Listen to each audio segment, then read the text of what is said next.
Hello, leaders. Welcome to Run to Your Leadership Challenges, the daily show that provides tips and techniques to help you navigate the leadership challenges you face every day.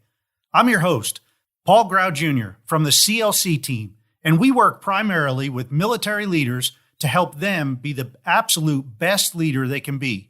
Our primary goal here is to help you lead from your very best self. Because let's face it, everyone deserves a great leader. So let's jump right into today's topic. So today I want to talk about leadership lessons from the House of Dragons. Now, I've done a couple of these leadership lessons from the Game of Thrones, and I just recently finished watching the first season of House of Dragons. So I figure, why not? I'll kick this off this week with the leadership lesson from the House of Dragons. And today I want to talk about the king Viserys Targaryen, or, on the last episode, they said King Viserys the Peaceful. The king, in this case, I want to talk about the name that they gave him. And I want to ask you, if your people, or the people that you lead, or the people that know you as a leader, what kind of name would they come up with for you? Would they say the peaceful, or the tyrant, or the mad king or leader? What kind of name would they come up with? What name would you come up with for yourself that reflects your leadership? Because if you think about the Game of Thrones and the House of Dragons, the leaders, the kings or the queens, always were known for something. And, in my military career, it always kind of made me laugh, because whenever a post or a base commander was getting ready to leave, it always seemed like they would leave their legacy. It's kind of the same mindset here, where they want to be remembered for something. So what do you want to be remembered for as a leader? I thought that was a really good name for King Viserys, the Peaceful, because he did keep the peace throughout his entire rule. I don't remember them talking of any kind of wars. And he kept the peace across the 7 realms. And the one area where there was fighting, and that was within his family and within the king's meetings that took place. There was always squabbling and things going on around the executive team that led the countries and led the 7 realms, and especially within the family. Because, well, I don't want to be a spoiler, but if you haven't seen it, there was a question of legitimacy of the bloodline for a particular individual, and that created a lot of waves within the family.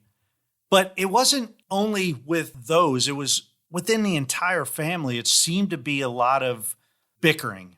And one of the last things that the king does is he wanted to have a dinner with all of his family. And at that dinner, on his deathbed, basically, but he said at that dinner how important it was for them to get along and for them to make amends and make peace with each other, because the importance of family. And when you break that down, as a leader, that is so important for you not to have inner fighting in your team. Sure, you're not going to love everybody on the team, and everybody's not going to love each other necessarily. But I'll tell you, the more that your team does love each other on the team, the better of a team that you're going to have. And it all starts with you. You're leading that team. You are setting the example. And if things aren't going the way that you think they need to be, or if there's little squabbling going on, that little squabbling is keeping your team